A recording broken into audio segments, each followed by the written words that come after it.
Hey, folks, you got me in mid-conversation with Jess Craven. You know her, you love her, political activist. She's also the editor and author of Chop Wood, Carry Water, the fantastic Substack. Folks, we were talking, last time we were talking, this was in the aftermath of the National Guard and military being unleashed by Donald Trump to terrorize, let's be honest, let's use the word properly, terrorize Los Angeles, where Jess is. And she was telling us about how it's like to not be able to trust law enforcement, how people can't go out, socialize, right? And now I was just telling her, well, guess what, Jess? The Yeah. National Guard is in Washington, D.C., just 20 minutes away from me. And I had to go to New York. I went to Union Station. And as I'm going to Union Station, I saw something for the first time. Two tanks and some National Guard members who looked completely bored out of their mind. And then I came back from New York, and what was happening? Two tanks. And I was telling someone yesterday, half the people are just sitting there shaking their head. 25% are taking photos with the tanks and the guards, and the other 25% are protesting.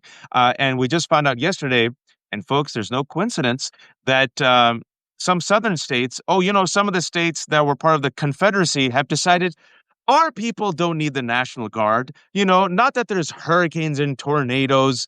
We're going to send our National Guard to go terrorize Washington, D.C. And then, of course, yesterday, Donald Trump, it's not a distraction, it's a distraction and Yep. furtherance of the white supremacist project, decides, why is the Smithsonian being so rough on slavery? Poor slavery.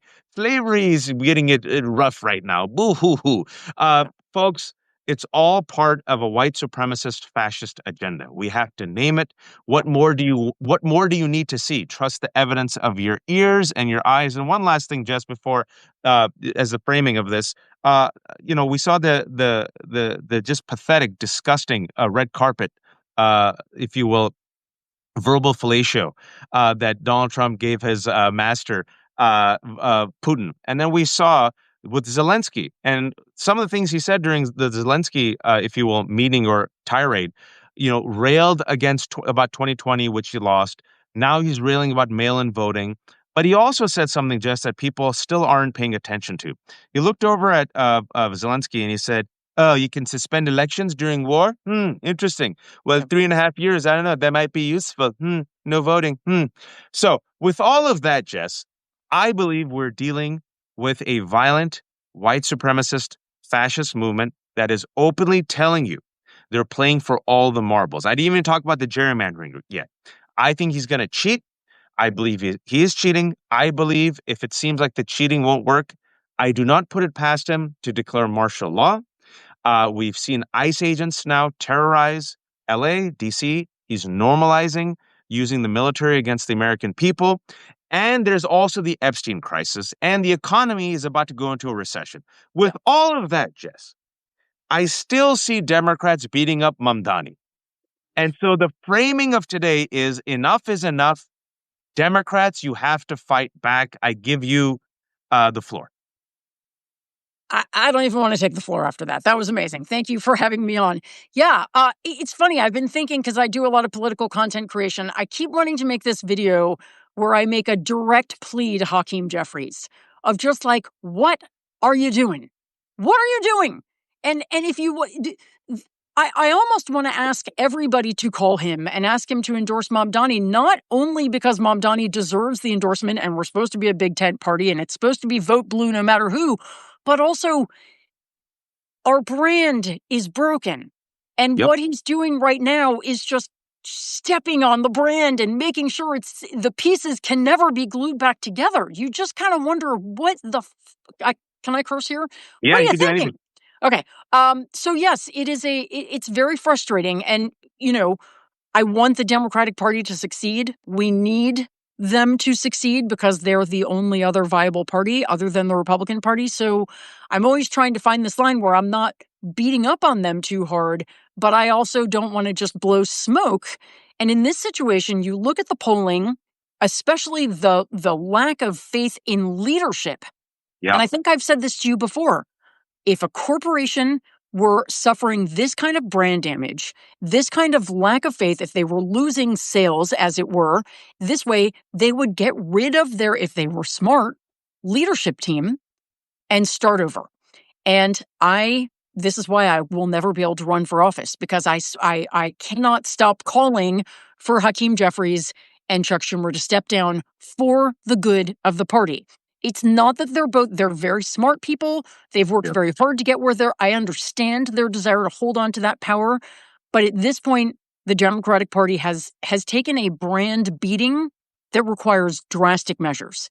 It requires new leadership, a complete flushing. And instead, what we see is them hanging on to power, and then Hakeem Jeffries, for reasons I can't fathom, deciding that the hill he wants to die on is refusing to endorse the most popular person running as a Democrat we have seen since, I don't know, AOC, since I'm not even sure who. It is, yeah, I don't even know what to say. Again, I am someone who wants the Democratic Party to succeed. I am an elected member of the California Democratic Party. God help me. I don't like it. But I do feel like you have to tackle the party from both inside and outside.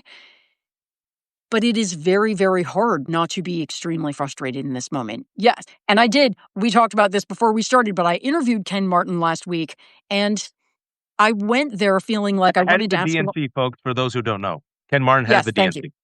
Thank you. He's great. He is great. And I can tell he is really genuinely a progressive guy. I think some of the stuff that happened in the beginning of his term has been misconstrued. I know he does not control the lawmakers, and my strong suspicion is he does have very strong feelings about them, which he obviously cannot voice.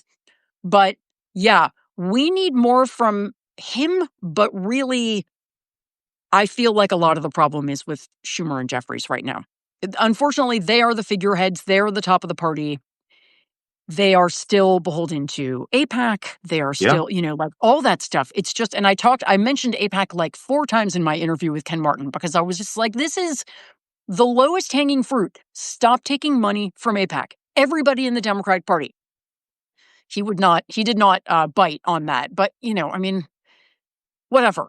There's just some very obvious things that need to happen, and that is one of them.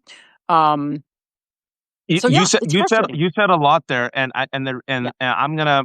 I think instead of the whatever, let's lean into it, because it is part of the problem, and I think we should talk about it. I'm so glad that you mentioned Jeffries, because oftentimes when I talk to Democrats, they say Schumer. All right, Schumer's time. I have been saying it's Schumer and Jeffries. Yeah. So first of all, I want to +1, because I don't think Jeffries has it. I think Jeffries is a product of he was supposed to be, if you will, the transitional leader. Yeah. But I think things have shifted so quickly, and especially on Israel and Palestine. We'll talk about it in a second. I think it's all connected, especially to Mamdani. He has a foot in corporate, if you will, establishment training, and then he has a foot in him trying to be this bridge leader. He hasn't made the transition. And I don't think he has evolved. I don't think he has adapted. I think he's too, if you will, he lacks the agility that is necessary for a modern politician to emerge and lead this modern democratic movement. And again, folks, what we're talking about is just a couple of days ago. Mamdani's going up. The New York Times did a post last week saying that young Jews in New York actually are voting for Mamdani, not in spite of, but because of his views on Gaza and Israel, right? Yeah. Despite all of that, he still said, well, Hakeem Jeffries literally said, Andrew Cuomo has a point in one of his bad faith attacks against Mamdani. What are you doing? This man is running as a Democrat. Yes, he's a Democratic socialist. He went from 38% to 42% to 45% to 50%. The more and more people see him, he's winning over Black voters, Jewish voters. Literally, it's just smart politics. But the reason why he doesn't do it, Jess, and I think you're right, it's twofold. What I think, and let's just be honest about it, he's in New York. He has donors. And those donors are like, this guy's a Democratic socialist. You still, until the end, try to find a way to take him down. And also AIPAC, he takes a lot of money from AIPAC. So I think what Hakeem Jeffries is doing is the following. He's not stupid. He's like, all right, this guy's most likely going to be the next mayor, and I can't ignore him. But until the end, I will show my donors, who I still suck their teeth, right, that I tried my best to be a good soldier. And I think that's the problem, Jess, is that they still are beholden to the donors, to corporate money, and to outdated ideologies and fidelities. Like Chuck Schumer, folks, last month when Benjamin Netanyahu, war criminal, visited July 15th, he took a photo smiling next to Benjamin Netanyahu. along with a couple of other Democrats, right? Adam And then you Schiff. saw, and the Mm-hmm. reason why I think it's Israel-Palestine, and I think this is a major wedge issue, and Democrats still haven't learned. And speaking about how Democrats have to fight back, let's just start with Israel-Palestine before we get to the other stuff. Folks, Democrats had one job: just invite a Palestinian speaker to the DNC. Oh, And yeah. just they didn't do that.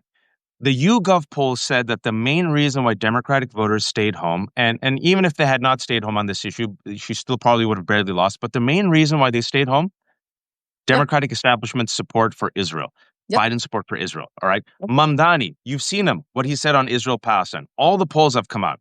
Yeah. Pew poll, Gallup poll, CNN poll. Jess, you and I have been around for a while.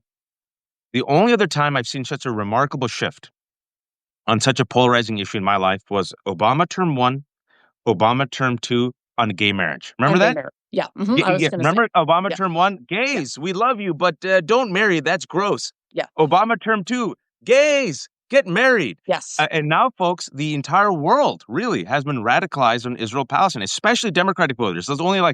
It's been a remarkable shift. So Yeah. even your base, Jess, is telling you we're done with Israel's genocide and occupation. Yeah. And still, it's not just Jeffries, it's not just Schumer. You saw Pete Buttigieg Mm-hmm. effed it up.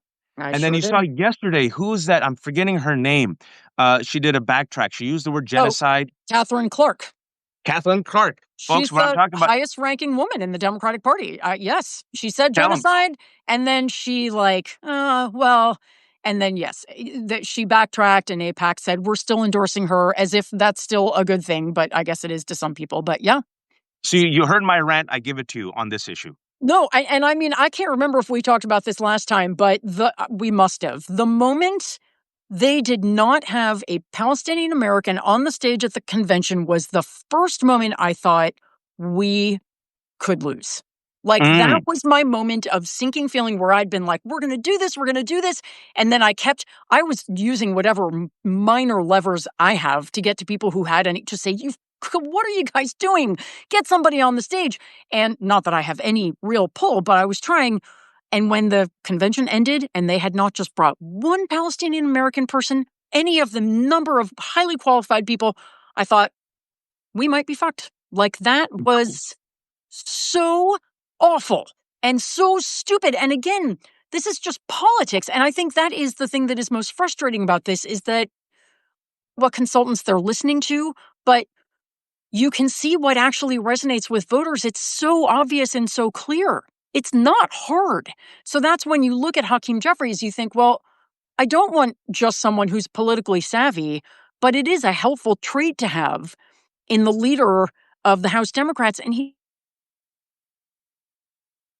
find it hard to.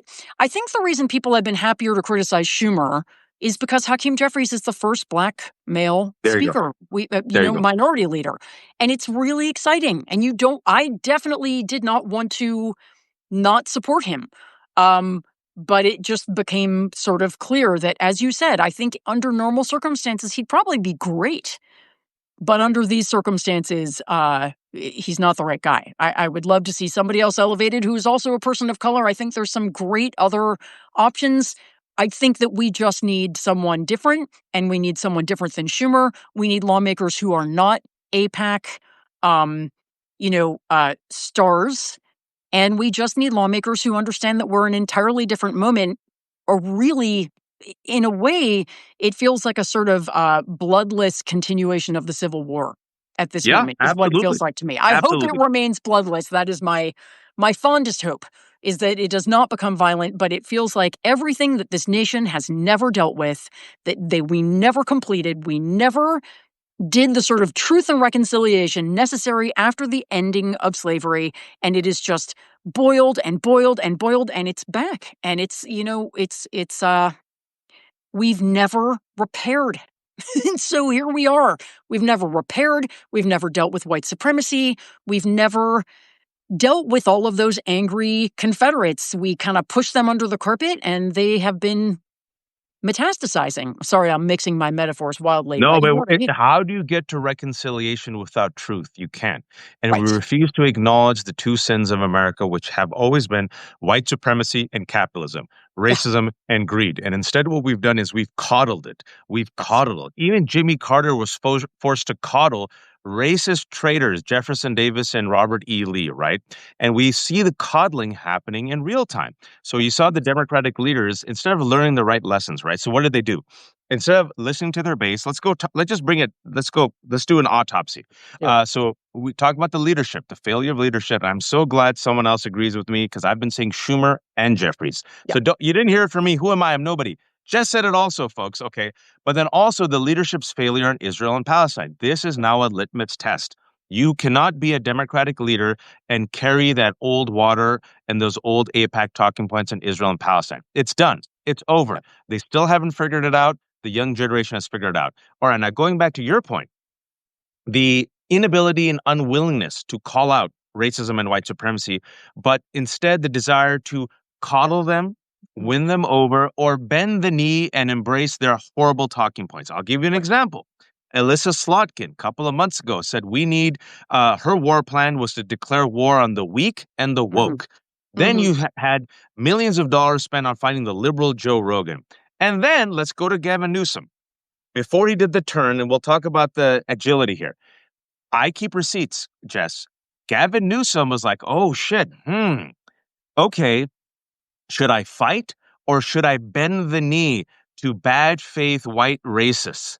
Yeah. Let me bend the knee. On his podcast, folks, people forget, on his podcast, Gavin Newsom's first two guests were Steve Bannon and Charlie Kirk, and Gavin Newsom, like the Democratic Party, threw trans people under the bus. How did that work out for him, Jess? Number one.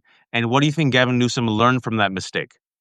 So I am the parent to a 15-year-old trans kid, so I will never forget that he did that. And I went Mm, from I've always thought Gavin Newsom was like he's never been my favorite. Let's just say that. But at that moment, he went from like he's not my favorite, but obviously, if I would vote for him and I'm glad he's out there to just like fuck you, dude. Fuck you. Seriously, right? And now, excuse my cursing guys, I'm very cursy. Um and now, yes, he's had this moment of sort of coming back and we don't forget and we can acknowledge that at this moment you use the word agility. I think it's a perfect word. He is, I think there was probably a ton of polling done right after that. I know I got polls about him and how I feel about him, and I was like, yep. he's no fool. He was like, I'm not going to win Republicans over, and now I've lost everybody on the left. Like that was a bad path. And I don't like the fact that he's weighing which path is best for him, but at least instead of just being the right person, but at least he was able to say, like, okay, maybe that was not the way I want to go. And in this moment, he has found a new approach. Am I forgiving him? Someone asked. I don't know. Is this even about forgiveness anymore? Like, I never expect to meet a perfect politician. Yeah. Every politician is going to disappoint the living hell out of us at some point. Obama, gay marriage, term one, and many, many other things, right? Deportations and detainments. There just aren't perfect politicians. So if I'm going to throw out every politician who blows it, then we will have nobody. And we will end up with a Trump again. I believe purity politics is really unbelievably dangerous. It has gotten us to where we are because we reject the good enough because they're not the perfect. And it's a huge problem. So, should we keep demanding better? Absolutely. But Yeah. should we also recognize when this is the best I'm going to get and it is so much better in terms of actual impact to affected communities than that guy over there? That I am going to fight for this person. So whether or not I forgive Gavin Newsom is kind of beside the point. Right now, I'm glad he's doing what he's doing. We need fighters. He's fighting. He has taken the gloves off. He is kickboxing. He is doing all of it, and it's working. So my forgiveness is not needed. I will support Yeah. him in this moment because he's doing the right thing. I think there's 2 points that you made, which I think are very important, and also I have echoed. Is number one, I'm old enough, and I've always been this way, is that I do not worship politicians. I'm going to say this again. I do not worship politicians. To me, politicians are tools. They're tools of the majority to be used to advance the greater good. If the tool is good, we will sharpen it, refine it, help it. If the tool is outdated and blunt, like Hakeem Jeffries, we replace it. I do not hero worship any of these people. I never even hero worshipped Obama, which is why I was never that disappointed with him. Because Jess, Obama to me was a man. And I think people made him this etch-a-sketch reformer, right? I'm like, hey, he's a center-left guy. He's going to be center-left forever. And he ruled exactly like how I thought he would. Like he was president like a center-left dude who accommodated way too much. And I thought compared to Bush, he was much better. And, where he made mistakes, which were several, I called him out for it. But the reason why I wasn't as disappointed as others is I never worshiped these people. Right. So to me, I don't worship AOC. I don't worship Mamdani, right? They're flawed individuals and they're politicians. You hang out with politicians long enough, they're chameleon creatures. You just want them to be agile to meet the moment. A second point that you made is, people say, oh, why do you criticize? Why do you criticize? Look, we're dealing with fascism.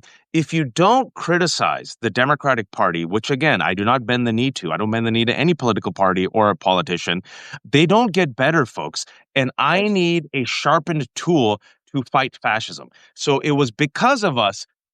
Our criticism is to help them. We Right. want to help them win. So when I say, for the love of God, have a Palestinian speaker or else you'll lose, like, shut up. Like a lot of white liberals said this to us, Jess, especially people call it, shut up. Do you want Trump? Do you see what Trump has said? I'm like, I know. I'm not stupid. I wrote articles saying, you have to vote for Biden and then Harris. I'm telling you that you're going to lose the base. No, just shut your mouth. Shut Right. your mouth. Shut your mouth, trans. Just get in the closet, trans. Shut your mouth, immigrant. You're going to vote for Trump. I'm just being honest, folks. That's the Yeah. white, not Jess, the white corporate Yeah. kind of Democratic establishment. Yeah. What the Yeah. Democratic Party told us was shut your mouth, Yeah. get in line. We're going to take your vote for granted. And it's either us or Trump. You're not going to vote for Trump. And I Right. cannot tell you how many POC voters I've talked to who said the following. It was so painful. Because, yes, folks, despite all of that, I still say you vote for Democrat, you vote for Biden, you vote for Harris. The lesser of two evils Yeah. is exactly that, right? Right. I went to Michigan. I talked to some voters. You know what they said, Jess? Talking about like not taking your voters for granted. Yeah. Democrats didn't even meet with South Yeah. Asian Arab Muslim voters in Detroit. They didn't even meet with them. And Donald Trump sent Richard Grenell. Richard Yeah. Grenell, and these people aren't stupid. You know what they said? They're like, we know he's a piece of shit, but at least he met with us. Yeah. And we know Donald Trump is transactional. So maybe if Donald Trump won, we could at least have some like opening. Now, of course, I didn't agree with it, but just talk about a fail. Yeah. Uh, No, and it then was. throwing trans people under the bus, throwing woke people under the bus, and you saw Gavin Newsom do it, and now you realize, oh shit, maybe I should go woke. Your take on all this? Well, yeah, no, I agree with all of that. To not meet with that community at that moment was just stupid. It's unbelievably frustrating. And yeah, we need to criticize our politicians. The difference between fascists and Democrats is that Democrats are teachable. They can evolve. They think, they consider, they listen sometimes, a lot of times, and they change their positions. Not always, but Republicans are zealots. Yeah, Zealots don't listen. They don't care. They're fixed. They're in a place. They're going to stay there, and they're going to keep hoarding power for their zealotry. So purity culture worries me a lot, and we have a lot of it on our side. And talking about worshiping politicians, I don't either, because every politician will disappoint you massively at some point. yep, Bernie Sanders, for example.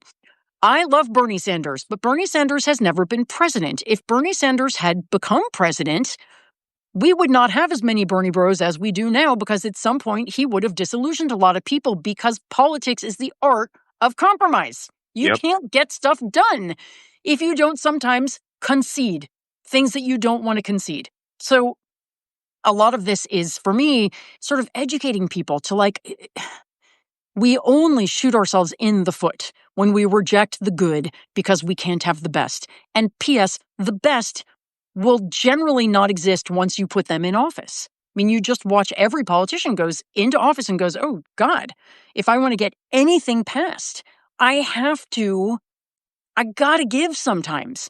So it's one thing to run for office. It's another thing to be in office. But having said that, I return again to Hakeem Jeffries and Chuck Schumer, because these guys are symbols. And it's failed. Like, we Yeah. lost, we got the shit kicked out of us in the election. We are still unpopular now. Our voter registration numbers were plummeting. New York Times just came out with something about how Democrats have just been losing registration between Yep. like 2018 and 2024. We need new branding. You don't get that by keeping Chuck Schumer and Hakeem Jeffries in the position they were in when we started losing our esteem. It's just that simple. It's nothing personal. I'm sure they're nice guys, but yeah, it's But you know frustrating. So you mentioned Ken Martin, and Ken Martin, the head of the DNC, said we have to fight fire with fire, yeah, and we have to bring a gun to don't a bring a knife fight. pencil to a knife fight. And Yes, I'm like, finally, 10 years a little too late, Ken. But like I said, I gave him credit where credit's due. I said, finally, the criticism was a little too little too late, but nonetheless good. And then my one edit would be, you should bring a bazooka to that knife fight yeah, because the friggin' Republicans have brought a flamethrower. yeah, And I think that's where the criticism, they finally have gone outside of their own heads. They're got out of their own corporate consultants who've just misled them to the point where, as Jess was saying, folks, Donald Trump has just recorded his lowest favorability rating. He's at 38, which now matches his lowest favorability rating around this time in his first administration. You know who's lower than Donald Trump? Democrats. They're at yes, 29%, the lowest rating since 1994. The yes, Democrats have said, though, I'm talking about the base, we want fighters. Even if you're going to lose, fight. yeah, And I think finally, 7 months in, they finally got the memo, which is why I think Newsom's agility here, and I'm like you, regardless of what I think about him, if he can score some wins and hits yeah, against a weakened Donald Trump, who is dropping in the polls, yeah, he's negative on pretty much everything. yeah, He's negative on immigration now, that used to be his strong suit, and the mhm, Epstein files. And now what Gavin Newsom is doing, Jess, and I'm sure you've seen his meme game. And even Michelle Obama was agile, right? Michelle Obama many years ago said, "When they go low, we go high." I'm like, Michelle, mm-mm, I think we should take them out by their goddamn knees. But yeah, now, but now I feel like Gavin Newsom's like, let me just troll the shit out of this guy. Who yeah, cares? Let's stop coddling MAGA and their yeah. economic anxiety.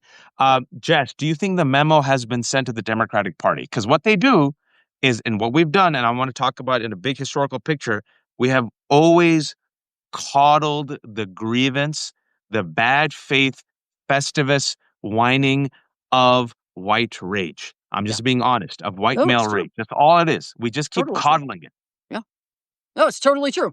I think have they gotten the memo? I think they've all heard the memo. They've all probably read the memo.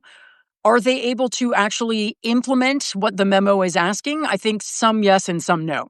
And again, I think that Chuck Schumer and Hakeem Jeffries do not know how to do what Gavin Newsom is doing right now and will never be able to figure it out. And maybe even Gavin Newsom is great and very smart. He also hired the right people. And that's a lot of it. Just hire people and give them the rein to do what they do well. His social media team is amazing. He made the hiring decision. They're doing the actual heroic work of those brilliant, brilliant tweets. So that shows a certain agility of mind on his part, that he sort of saw the need and hired the people who could carry out that need. Schumer and Jeffries are so insulated from everything that I think they are aware of the memo and they can do a press conference. They keep doing press conferences. I'm like, who watches a fucking press conference? Nobody but the press, and nobody's listening to the press. So I don't know why Hakeem Jeffries, it's every day he's doing a press conference. I get the emails about them. Who cares? But he does a press conference and he'll say the right words, but it's not transmitting. And that's the thing, is that voters right now, especially younger voters, are extremely sensitive to authenticity, bullshit, politicians. When politicians do the politician thing, I feel like at this point, almost all Americans, it's just like a wall drops, even for Yeah. me. Like, I don't want to listen to him talk at all. Any of those leadership people, I'm like, I don't care. I don't want to hear them. So, that being the case, if it were me, okay, and Yeah. maybe you're the same. If it were me, if I were one of them, it'd be hard, but I would say I recognize that at this point, my being in this position is doing harm. It is harming my party. It is harming our popularity. We need to win. This is bigger than me. even though I feel really qualified and I feel like I'm doing a great job, but I am going to step down because it is for the betterment of our party and that is for the betterment of our country. And they have not done that yet. I hope that they will. That's all I can say. We Uh, need them to get that memo more than any other memo. So two things. Number one, I don't think they will, and because I want to remind people keeping the receipts that AOC, who along with Mamdani is one of the most like electric and popular and polarizing folks in a good way for Democrats, she threw her hat in the ring to be head of the oversight committee. The other Yep. person who threw his hat in the ring was at that time 73-year-old Jerry Connolly, Yep. who then became 74-year-old Jerry Connolly, who then became dead. Great representative of Virginia, but literally, as he had cancer 7 months ago, 73 years old, he goes, this is my turn. And then Yep. Nancy Pelosi from the hospital bed Yep. whipped up votes for Jerry Connolly because it was his turn. Yep. Jerry Connolly is dead, folks. Yep. They could have had AOC. Debbie Dingell, early 70s, part of the Dingell family in Michigan, said she wants to be the head of communications. You know who threw their hat in the ring? Jasmine Crockett. And they Mm. whipped up votes for Debbie Dingell. I'm not making this up, folks. Yep. And now Chuck Schumer, and we go back to the word agility. I agree with you, and I'm glad we're taking this moment. We didn't compare notes, folks, but I'm just so happy someone else is saying Jeffries. I feel like I was the only one, so I'm gonna double down on this. Jeffries and Schumer do not have the agility No. to adapt to the moment in rhetoric, in actions, and in mindset. All right, so you've seen the failure in rhetoric. Now let's look at actions. You've seen even Hochul of New York actually pivot a bit, right? Because speaking about the fighter spirit, what Democrats want is a fighter. Like, damn it, they're going Yep. after marriage equality. They will. There's Yep. National Guards terrorizing us. Friggin', they just got rid of Medicaid, right? It's white Christian nationalism, right? Like the economy is sinking. What the F are you doing? And you saw Pritzker and Newsom, even though they're politicians, speak in a way with a type of fighting spirit and say, all right, mother effers, we're Yep. governors of very populous blue states. You're Yep. going to gerrymander. We're going to redraw the maps as well. Yep. And even Hochul of Yep. New York said she was going to do it. So speak to us about the actions that you want Democrats to take right now, or at least performatively. Well, yeah, no, I think that's everything. And to be honest, I hope Hochul and Pritzker actually follow up. Right now, they're talking a good game. I would I like to see agree. them. What's good about Newsom is that he just fucking did it. He did it. He just was like, we're doing it. He set a deadline and then he pulled the trigger. And that I think is the thing that people are waiting for is just someone to say, I'm going to do, if you guys don't back down, I'm going to do this and then do it. Like, he's going for it. Now, I hope we'll win. I really hope voters don't do the wrong thing here, but like, he is trying. And it is actions, it is not words. And I think that is the key thing that we want to see. We don't care what you say at a podium. You can say fighting words, and that's great. It's great if you go on TV and say fighting, like that helps to a certain extent. But at this point, what we want to see are people doing things, showing up, AOC going out and doing town halls all over the country, that kind of thing. That's great. That's doing something. But out playing, like pulling a chess move that actually like moves the game to a new level, There you go. that's the ultimate. And that's so far Gavin Newsom and Zoran Mamdani, who, I mean, in a totally different way, are two that I see actually doing that. That they are actually like furthering the battle itself in a strategic, real, troops on the ground way, if that makes sense. That makes a lot So, of sense. It's yep, bold action that meets the moment that is non-traditional, and it's non-traditional because the moment isn't traditional. This isn't a moment of civility because you're dealing with a fascist movement. They demand civility, but they give cruelty. So what are you going to do? Still be civil? You're going to die. You're going to get punched in the face. right. So you Yeah, need some strategic thinkers who are bold and creative, willing to take a risk in some bold action that at the very least matches the fighting spirit of your base that is begging you to do something different. So naturally, if I'm the governor of the most populous state in America, which is the fourth largest economy, I'm like, all right, mother effer, you're yep, openly telling the world that you want to steal 5 seats to regain the House. Two can play at that game. I could play at yep, that game better. I would yep, also say you need my money. My home state is California, folks. I was there for 32 years. I give you, America, $82 billion of money, yep, surplus.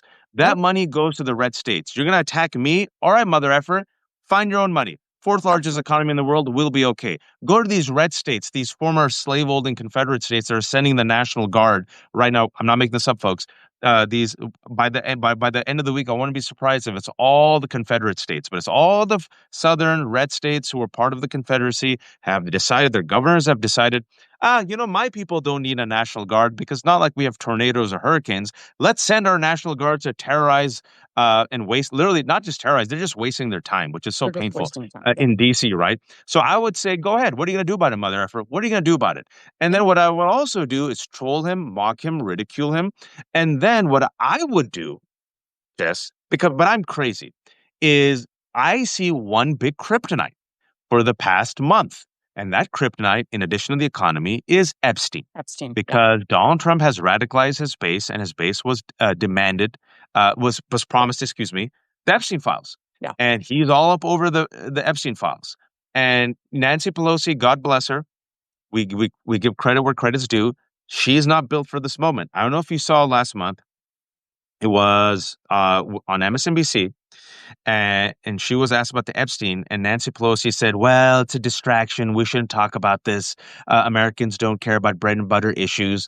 Mm. Folks, it is the only bipartisan issue in the past 10 years that Yeah. Americans care about. Over 80% of Republicans, independents, and 90% of Democrats care about this. Yeah. If I was a Democrat, I would put Epstein in the news, and this is what I would do, Jess. I would go meet the survivors and I would do a press conference with the survivors and have these girls talk about how Epstein and Trump and Maxwell abused them. That's just me, Jess. I give it to you. I think that is actually happening exactly, if I'm not mistaken, on Ro September Khanna, I think, 3rd, might do it. right? I think Ro Yeah, Khanna. I think, yeah, they are actually doing it, and I think that's what they need to do. They need to keep centering the victims, and it's so, I mean, all of this stuff is like weirdly intertwined. Like, I think voters sense very much that it's not a fringe issue. This is about rich, powerful people essentially living in a sort of rape culture Yeah. because they can, not just capitalist, but, materially a rape culture, and then getting away with it, protecting each other. And that is the reason our entire country, our politics are completely destroyed. But it's real. And I think it's also so clear to everybody that Donald Trump is implicated in this in some way. Oh, And yeah. if it wasn't clear before, it certainly was after Mike Johnson sent everybody home um, without voting. So I think they were hoping this would go away over the summer.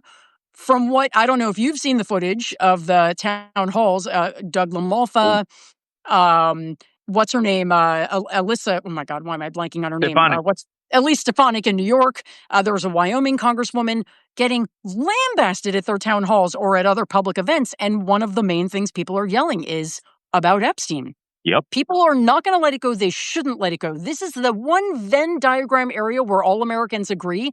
Let's use it to unite. That's my feeling. Unite around this issue. And also the victims. I'm so glad you mentioned. They raped hundreds of girls, folks, hundreds of girls. And the girls who aren't, I mean, they're all traumatized and they've now become women. And some of them have risked so much over the past 15 years, 17 years, speaking out against Epstein. And Maxwell just got transferred. Maxwell, a pedophile, just got transferred to a minimum security camp in an open quid pro quo. Folks, it's an opening. Will Democrats be agile and smart enough to take it? I see Ro Khanna doing a good job with it, and Thomas Massey and Marjorie Taylor Greene, they haven't let it go because they see their base, and Tucker Carlson hasn't let it go. When your enemy is fighting within itself, you bring in and you wedge, divide and conquer, folks. That's what you do. To quote Ken Watanabe, let them fight. And then the other E that I think is going to be the weakness for Republicans, and has been historic weakness for Republicans around this time, is the economy. Oh, yeah. And folks, this country, the color that trumps all of the colors, even the color white, is the color green. Mm. And he's negative double digits on trade wars, on inflation, on the economy. What we need, though, Jess, I think, is the pivot that Zoran Mamdani shows, is that you can't just say capitalism. Young people are like, what has capitalism done for me? You can't just say institutions. What have institutions done for me? You can't just say the stock market because most Americans don't own stocks. Right. You need a bold, progressive vision that says, I'm going to go against the 1%. It's the 99% Yeah. versus the 1%. It's us versus the oligarchy. It's us versus the corporations. It's fighting the oligarchy. And again, going back full circle, and I'm going to go back to your trigger point of Schumer and Jeffries, the reason why they have to go, and this is where I'm worried, Jess, that the Democratic establishment cannot let go of this nut. Maybe they'll let go of AIPAC and Israel, maybe. But that corporate nut, that money, I feel like they would rather burn the DNC to the ground than Yeah. let go of what is clearly the winning message. Clearly, where most people are. I want to remind people that even people who voted for Donald Trump, some of them, wait for it, folks, were Bernie supporters. Yeah. Some of the people who voted for Trump are going for Mamdani. Some of the people who voted for Donald Trump in 2024, they voted for AOC Yep. because they're sick and tired of the economic exploitation by the rich, and they want someone to take on the wealthy who are taking all of our resources. Yeah. Do you think, Jess, do you think the Democratic leadership is going to be agile on this point, which I believe is the winning message for the future? Yeah, I brought this up with Ken Martin, again, the chair of the DNC. I said, will Democrats need to get corporate money out of their politics. They need to stop taking corporate PAC money, not just AIPAC, all corporate PAC money. And, we're getting these revelations. I think there was another one just today about these fundraising organs who work for the DNC who are using deceptive texting. They're exploiting, I think the headline I saw today was they were exploiting sort of seniors to raise money, about 11% of which goes to candidates and all the rest of it goes to, it's a mess. And again, Ken Martin said, yes, I totally agree. Like, he said all the right stuff. He does agree. It's just that we need radical change in this area. And again, the reason you see Zoran Mamdani doing as well as he's doing is because he won't take that corporate PAC money. There you go. And we see it over and over again with politicians who refuse it. They do well because people trust them. When they don't refuse it, it's really problematic for them. So yeah, I don't know. Will they let it go? Will they ban stock trading? I mean, this is something Nancy Pelosi, even when we had the majority, would not bring to the floor. She would not bring it. So it's a problem across parties. I will always argue a Republican Party is hugely more corrupt. Yeah. But there's a real problem with money in politics across the board. And yeah, will Democrats get it? I hope so. I really, really do. Jess, I think we're in this moment where you talk about civil war. I think there's an unspoken civil war in the Democratic Party where there is a vacancy for leadership, and they try to have a quasi-united front, but it's pretty clear that everyone's jockeying not just for 2026 and 2028, but also for what the Democratic Party means, what its mission statement, its values moving forward. I think the Schumers and the Jeffries and the others are like Charlton Heston, that famous clip when he gave that NRA speech. You're gonna have to pry this rifle from my cold, dead hands. Yeah. And I think that the corporate consultant and the donor base have not and will not concede to the majority. They would rather burn everything to the ground, which is why I believe this is, to me, like 2014. And we're old enough to remember right here in Virginia, Eric Cantor, folks, was supposed to be the future of the Republican Party. There was a book, and on the cover of the book, it was Eric Cantor, Paul Ryan, and Kevin Johnson. Where are they now? And this guy, David Brett, came out of nowhere, this right-wing extreme Tea Party dude, and just completely derailed Eric Cantor because the Republican base told the Republican establishment, we don't care about these guys that you're shoving down our throat. We want these guys. Now, I'm not saying we're in any way, shape, or form like the Tea Party, but I'm talking about the type of outsider energy that represents type of radical change. I think we need a culling. A culling. And I think the 2026 midterm and the 2028 elections, assuming we have free and fair elections, the more of a culling you get and a reordering of the Democratic Party, the more easy it will be to align in the way that actually represents the people. What do you think? No, I think that's 100% true. I think every Democratic lawmaker who is a long-term lawmaker who's over, 65, 70 years old should be primaried. If they win the primary, great. If they succeed, if they have to fight for their seat a little bit, great. But there should not be lawmakers who are just comfortably cruising along in their seats and doing no work to keep those seats anymore. If they can't become nimble enough to meet this moment, then yes, forced retirement would be a good thing. And I would love to see an entirely new flood of faces. I'll tell you, I know we probably have to wrap it up, but someone sent me the website for the California redistricting push. There's like a fundraising website. And it had a picture of Gavin Newsom, but then it had a picture of like Adam Schiff, Alex Padilla, Nancy Pelosi, prominently featured. And I just thought, how are they trying to raise money with those pictures? Because I look at those pictures and I just think, gah. Now, I love. I mean, I see the good in Alex Padilla and Adam Schiff and Nancy Pelosi. I see the good in them. I don't mean to demonize them, but right now I'm very unhappy with my California senators because Yeah, of their ties to AIPAC in particular. But they're still not getting that is not really like a fundraising incentive. Maybe just like, I don't know. For me, I don't look at Nancy Pelosi and think I want to give money there. So why don't they put some of their younger members? Why don't they? I recognize that these are California lawmakers, but I think the Democratic Party still has a ways to go in understanding how radically we have changed as voters. What a sea absolutely. change there has been, where the institution used to be revered. Now the institution is just inherently rejected and distrusted, which comes with its own problems, but needs to be recognized. They need to find a way to sort of keep enough of the institution so we've got that knowledge, but not so much of it that we can't evolve because the old system is broken. It's gone. I am It's not gone. telling you anything you don't know. Yeah. Listen to Jess, not to me. I'm seen as a crazy person. I think folks put the pressure.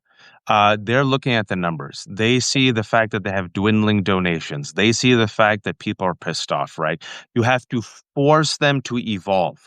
And the ones who are incapable of evolving, I'm Yeah. sorry to say, we've seen in nature what happens. They go extinct. And Yeah. that's fine. They serve their purpose. Politicians, like I said, are tools. We appreciate what you did for us in the past. But you and me, you have a trans kid. I got three brown Muslim kids. We're fighting for our safety, our Yeah. security. Like, this isn't a game for us, right? Right. Like, this is about like trans people are literally being erased, people. Yeah. Donald Trump has said Islam, I think Islam hates us. The first thing Miller and Bannon did 10 years ago was the Muslim ban. Yeah. People who look like me, people who look like Jess's kids, they want us gone, Yeah. gone. They see us as threats, right? So you lose your rights. Women have lost Roe v. Wade. They're going after Obergefell. They're going after no fault divorce. They've already gone after Medicaid. They're going to go after Obamacare. Like, this is a white supremacist and a white Christian nationalist fascist regime. And if you are incapable of fighting for my kids and Jess's kids and our freedoms, get the F out. Yeah. I'm done with you. And this is why when people say don't criticize them, I'm criticizing them to make them better, Yeah. to make Right. them better, because I'm in a situation, Jess, where the only viable political party that can fight the Republicans right now is the Democrats. Yeah. And I think you and I are on the same page. There's 1,400 people watching. Folks, I've been talking to Jess Craven. You know her, you love her. Chop wood, carry water, Substack, organizer, activist. We've been talking for about 45 minutes. Yeah. This will be up on her Substack and my Substack in about an hour. I know a whole bunch of people joined us late. And we just do an audit of where the Democrats have gone wrong, and we try to give some solutions. And also, we try to be fair. The people who've done good, we give them props. Our intention here is to create a robust political opposition against Yeah. Trump and fascism. Folks, I appreciate you watching. This has been The Left Hook. There's no paywalls ever. Everything's free. If you have a few bucks, first give it to Jess. Subscribe to her Substack, and if you have a few dollars left over, give it to me. I have 800 kids. It's independent. We don't bend the knee to anyone. Jess, this is the second time we've talked. I hope you can come back again. People seem to really enjoy it. Shamelessly promote yourself before I let you go. I'm not going to promote myself. I'm just going to say I think of all the Substack lives I do, you are my favorite. I love talking to you. It is so fun. You're so smart. It's such a great audience. Thank you. You guys should all be paid subscribers to watch. And if you have leftover money, that's great. You can come to me. But this is really, you're wonderful. And I love talking to you. So I will definitely come back whenever you want me. And thanks, you guys. Really good to just hang out with all of you. See, look how I'm going to be agile. I'm old enough that I would say, Jess, your check is in the mail. But to win over the kids, I will Venmo you. Or I Zelle. don't want your money's Thank no you all. good Be here. kind, be empathetic, be decent. I'm going to talk to my co-host Danielle Moody in 10 minutes. So come back. Danielle's back from abroad. And Danielle and I are going to talk about the return of the Confederacy. It's what Jess and I talked about, Danielle and I talked about for a while, white supremacy. They're playing, people say it's a distraction. It's a distraction from Epstein. It's a distraction and it's part of the end game, folks. It's both. So we're going to bring all the receipts. That's going to be in about 10 minutes. Be kind to each other. There's more of us than there are of them. Everyone has a role to play. Everyone can and should do something. We're fighting for not just my kids, also Jess's kids and also your kids. They deserve a better future and a better America. And please, oh, please, folks, don't be a fascist. Take care. Thank you, Jess. Come back anytime. Bye. Thanks, Wash.